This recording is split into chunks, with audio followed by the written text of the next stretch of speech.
Hi everyone, here we've got DOOGE N30 and let me share with you how to turn off running apps on this device. So actually all you have to do is simply open the recents, and you can do it using two different ways. It depends what kind of navigation bar you've got set. If you've got gestures, just like me, all you have to do is simply swipe your finger up gently and hold it somewhere here.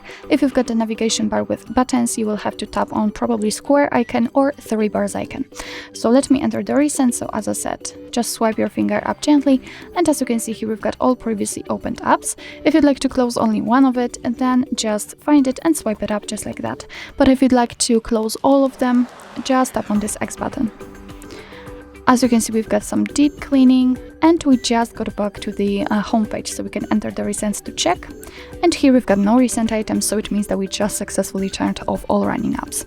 So actually that's all. This is how to turn off running apps in your DOOGE N30. Thank you so much for watching. I hope that this video was helpful, and if it was, please hit the subscribe button and leave the thumbs up.